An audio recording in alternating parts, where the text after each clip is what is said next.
미국 소비자들 사이에서 한국 제품이 무섭게 스며들어가고 있습니다. 특히나 한국 제품은 뛰어난 성능에 고급스럽기까지 하다며 미국 상류층들 사이에서 한국 제품으로 집 전체를 도배하는 게 유행처럼 번져가고 있습니다. 관련 소식 자세히 알아보겠습니다. 미국에서 가장 사랑받는 기업이자 미국인들의 자부심이기도 한 기업인 애플이 최근 야심차게 준비한 아이폰 12를 출시했는데 아이폰 12를 분해한 결과 한국 기업들의 부품이 가장 큰 비중을 차지하는 것으로 나타났습니다. 원래부터 애플은 한국산 제품을 애용해왔으며 특히나 삼성 제품을 유독 부품으로 오랫동안 사용해왔는데요. 이번 아이폰 12도 예외는 아닙니다. 특히나 삼성 디스플레이사의 올레드 패널을 액정으로 사용하면서 그 비중이 더욱 커진 것으로 해석됩니다. 애플과 삼성은 스마트폰 시장에서 최대 라이벌 관계이기 때문에 애플이 언제나 삼성을 견제하는 것은 유명한데요. 그럼에도 불구하고 부품으로 삼성 제품을 쓸 수밖에 없을 정도로 삼성의 퀄리티가 뛰어난 것입니다. 실제로 애플은 라이벌인 삼성의 올레드 패널 대신 웬만하면 중국이나 일본 기업 제품을 쓰려고 했으나 해당 기업들이 모두 애플의 깐깐한 품질 테스트 기준을 통과하지 못했고 유일하게 테스트를 통과한 삼성 제품을 쓸 수밖에 없었던 것입니다. 애플이 한국 기업들의 제품을 쓸 수밖에 없는 것은 이런 이유들 때문입니다. 다른 나라 제품을 쓰고 싶어도 애플이 원하는 기준에 도달할 만큼 품질이 뛰어난 제품은 한국산밖에 없는 겁니다. 이러한 이유들로 작년 가을까지만 해도 아이폰 11의 한국산 부품은 18.3%를 차지했지만 이번 아이폰 12에서는 무려 27.3%로 같은 미국산 부품보다도 높은 수치를 기록하며 1위에 올랐습니다.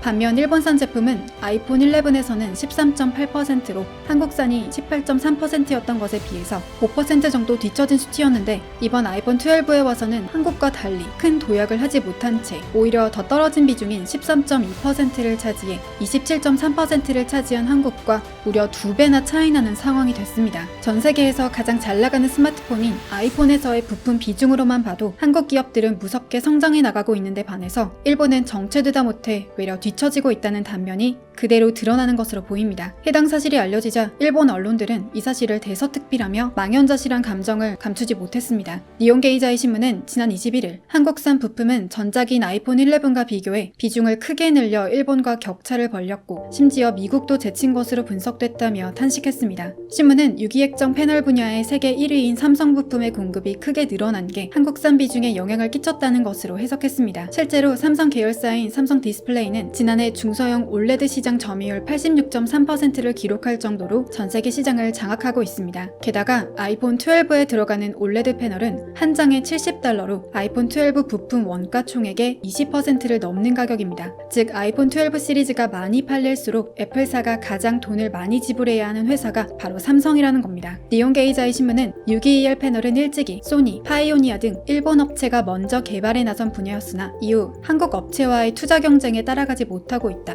이젠 한국 메이커의 동무대가 됐다고 분통한 감정을 감추지 못했습니다. 이때 일본인들은 한국 제품을 극도로 꺼려하는 걸로 유명합니다. 한국 제품이라고 하면 그게 얼마나 뛰어나든 일단 안 쓰고 보는 성향이 있습니다. 한국이 잘 나가는 꼴은 절대 못 본다는 것인데요. 반면 일본인들의 아이폰 사랑은 전 세계가 알아줍니다. 대부분의 일본인들이 아이폰을 사용한다고 봐도 무방합니다. 하지만 일본인들은 자신들의 아이폰에 대한 절대적인 충성도가 그렇게나 꺼려하는 한국산 제품을 잔뜩 사주고 있다는 사실이 더욱 망연자실한 모양입니다. 일각에서는 반도체 소재 수출 금지 조치로 삼성과 SK 하이닉스를 몰락시키려고 작정하고 덤볐던 과거를 떠올려보면 일본은 응당한 대가를 받는 것이라는 반응입니다. 이때 앞서 말했듯 아이폰 12에 들어가는 부품 중 가장 비싼 부품들이 한국산 제품들입니다. 게다가 그 비중조차도 무려 같은 미국산을 제치고 1위를 차지했다는 것에서 미국 시장에 한국산 제품들이 자연스럽게 스며들어가고 있다는 것을 알 수 있습니다. 그것도 성능이 뛰어나 사줄 수밖에 없는 고급스러운 이미지로 말입니다.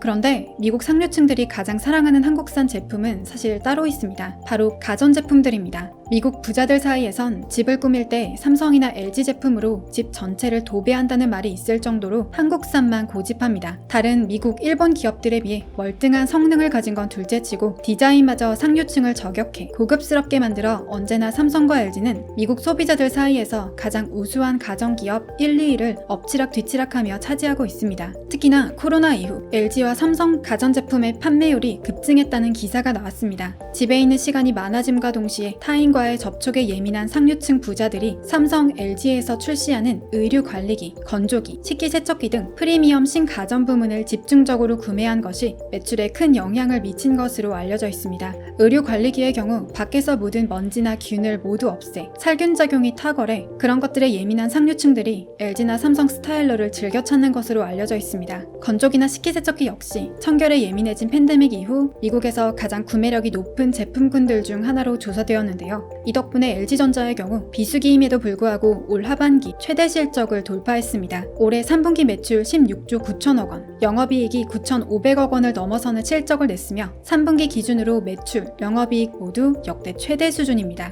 해당 기사를 본 한 네티즌은 미국 유학 시절 하숙집 주인이었던 백인 미국인이 자신은 LG 세탁기를 쓰고 하숙생들은 싼 월풀 세탁기를 쓰게 하더라. 세탁기가 뭐라고 비싼 LG 제품이라며 매일 쓸고 닦는 모습을 보며 미국 부자들에게 한국산 가전이 어지간히 먹히는구나 라고 생각했다. 라며 자신이 겪었던 일화를 털어놓기도 했습니다. 이렇게 상류층들이 가장 애용하는 브랜드로 이름이 알려지다 보니 미국의 평범한 중산층에서도 LG, 삼성의 중저가 모델을 즐겨 찾으며 미국 문화를 선망하는 중남미 국가들에서도 LG 제품들에 대한 충성도가 높아져 이번 3분기에서 톡톡히 이익을 누린 것으로 알려져 있습니다. 프리미엄 제품군에 대한 전폭적인 기술 개발과 마케팅으로 미국 상류층 부자들을 노린 삼성과 LG의 전략은 그야말로 대성공이라고 할 수 있습니다. 그런데 이러한 한국의 고급스러운 이미지는 삼성과 LG뿐만 아니라 최근 현대차가 출시한 제네시스 GV80 또한 한몫을 하고 있습니다. 심지어 미국에선 GV80을 마이바흐급이라며 극찬하는 로이터 기사까지 떴습니다. 20일 현대차에 따르면 이달 말 미국 출시를 앞둔 제네시스 GV80의 사전 계약 물량이 최근 2만 대를 넘어섰습니다. 미국 현지 매체들 사이에서도 GV80에 대한 극찬이 줄을 잇고 있습니다. 미국 온라인 미디어 슬래시 기어는 힘의 여유가 있으며 충분히 빠르고 가성력도 뛰어나지만 거칠지 않다고 평가했습니다. 이어 GV80의 실내는 전반적으로 놀랍다. 모든 부분을 신경 썼다는 게 느껴진다고 덧붙였습니다. 모터원의 경우 매끄러운 엔진음으로 세련된 럭셔리 자동차에 어울리는 주행감을 가지고 있다고 전했습니다. 실내 정숙성을 높이고자 세계 최초로 적용한 액티브 로드 노이즈 컨트롤 기술도 좋은 평가를 받았습니다. 자동차 전문지 카인드라이버는 직접 주행하며 실내 소음을 측정하고는 메르세데스 마이바흐 S560보다 겨우 1dB 크다며 최고급 리무진 마이바흐급 정숙성이라고 강조했습니다. 업계는 GV80이 미국 승용차 주류인 SUV 시장에서 고급화 전략을 통해 주목할 성과를 낼 것으로 기대하고 있습니다. 그런데 자동차 분야에선 현대의 제네시스뿐만 아니라 LG화학의 기세도 두드러집니다. 최근 테슬라는 LG화학의 배터리만 공급을 2배 이상 늘리기로 결정했습니다. 특히 모델 Y의 배터리를 독점 공급하던 파나소닉을 제치고 LG화학이 독점 공급하기로 결정했습니다. 불과 2019년만 해도 LG화학의 전세계 자동차 배터리 점유율 순위는 4위에 불과했지만 올해 1월부터 9월까지의 배터리 점유율은 파나소닉과 중국의 CATL을 제치고 1위를 차지한 모습입니다. 결국 초격차 기술의 우위에선 한국 기업들이 속속들이 미국 시장을 휩쓸고 있는 모습을 볼 수 있습니다. 이런 현상들에서 격세지감이라는 말이 떠오르는데요. 한때는 일본 제품들이 아시아의 고급스러운 이미지를 담당하여 미국과 유럽 소비자들에게 값비싼 명품이라는 이미지가 있었지만 이제는 그 자리를 한국이 완벽히 대체한 것으로 보입니다. 그럼 오늘 준비한 소식을 마치겠습니다. 시청해주신 여러분 감사합니다.